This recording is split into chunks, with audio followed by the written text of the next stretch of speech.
एक बात समझ से परे है कि आखिर मोदी जी चाहते क्या है। बीजेपी के दबाव में है ईडी, ये साफ तौर पे नजर आ रहा है कि कल रात को ईडी के अधिकारियों को बीजेपी के दिग्गज नेताओं से बहुत डांट पड़ी है। लग रहा है कि बीजेपी को कानून और सिस्टम की कोई परवाह नहीं।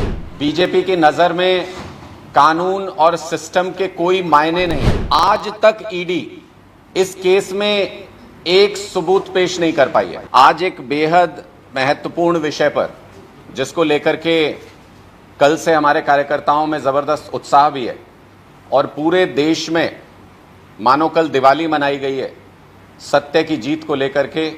और जो राउज एवेन्यू कोर्ट ने अरविंद केजरीवाल जी को रेगुलर बेल कल दी, उसको लेकर के पूरे देश में कार्यकर्ताओं में खुशी का माहौल था और सबको ये लगा कि कानून और सत्य की जीत हुई है। और सभी में इस बात को लेकर खुशी थी कि आखिरकार देश में लोकतंत्र और सिस्टम धीरे धीरे पटरी पर वापस लौट रहा है। लेकिन लग रहा है कि बीजेपी को कानून और सिस्टम की कोई परवाह नहीं है। बीजेपी की नजर में कानून और सिस्टम के कोई मायने नहीं है, कोई सम्मान नहीं है। एक बात समझ से परे है कि आखिर मोदी जी चाहते क्या हैं, कि आखिर इस देश में क्या उदाहरण पेश करना चाहते हैं मोदी जी। किसी भी कीमत पर अरविंद केजरीवाल जी को जेल में रखने की ये क्या जिद है भारतीय जनता पार्टी की सरकार की और उनकी एजेंसियों की। आज तक ईडी इस केस में एक सबूत पेश नहीं कर पाई है। आज तक ईडी और तमाम एजेंसियां इस पूरे मामले में एक चवन्नी भी कहीं से बरामद नहीं कर पाई है। लेकिन उसके बाद भी एक अजीब सी जिद है मोदी जी की, बीजेपी की और ईडी के अधिकारियों की कि किसी भी कीमत पर अरविंद केजरीवाल को, आम आदमी पार्टी के नेताओं को जेल के अंदर रखना है। इसमें यह तो साफ नजर आता है कि अरविंद केजरीवाल जी को किसी केस के बिना पर नहीं, बल्कि एक राजनीतिक कैदी बना करके जेल की सलाखों के पीछे रखना चाहती है भारतीय जनता पार्टी। मैं ऐसा इसलिए कह रहा हूं क्योंकि ईडी ने खुद आज हाईकोर्ट में जब वो गए तो उनके वकीलों ने ये कहा कि अभी तक ऑर्डर की कॉपी नहीं आई है। हमारे लॉयर्स भी कह रहे थे कि ऑर्डर की कॉपी नहीं आई है।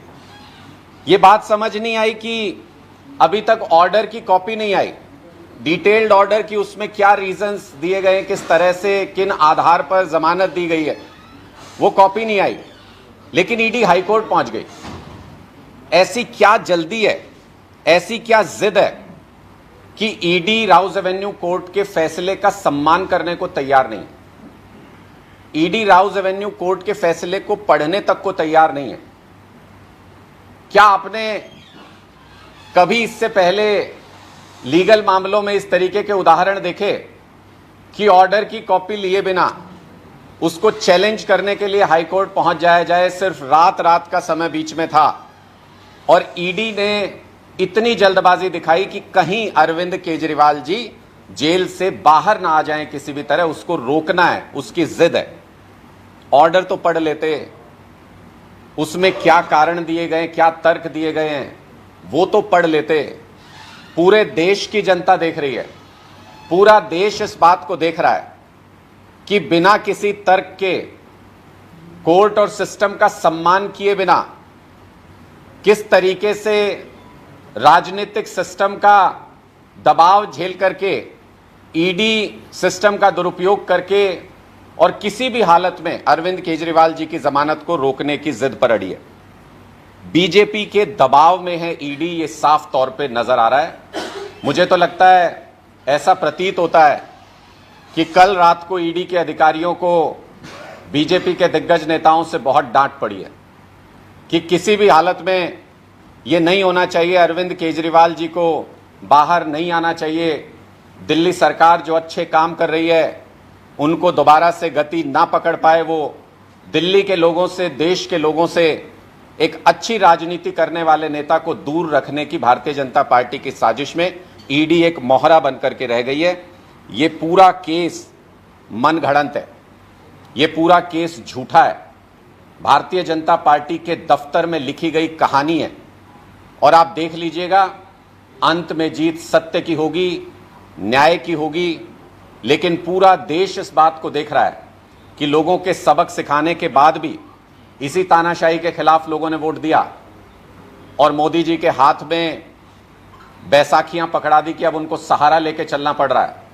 लेकिन इसके बाद भी जिस अहंकार में, जिस राजनीतिक अहंकार में मोदी जी हैं, इसका स्पष्ट मतलब है पूरा देश देख रहा है कि कैसे भारतीय जनता पार्टी के इशारे पर ईडी पूरे देश में सिस्टम को मिसयूज कर रही है, सिस्टम पर दबाव बना करके, राजनीतिक कैदी बना करके अरविंद केजरीवाल जी को किसी भी कीमत पर जेल के अंदर रखना चाहते हैं। ये पूरा देश देख रहा है और देश इसका आगे भी जवाब देगा। भारतीय जनता पार्टी को जिस तरीके से उन्होंने हरियाणा के बेटे के साथ, हरियाणा में पैदा हुए अरविंद केजरीवाल जी के साथ जो दुश्मनी दिखाई है, उसका जवाब भारतीय जनता पार्टी को आने वाले वक्त में हरियाणा के लोग भी देंगे और देश के लोग भी देंगे।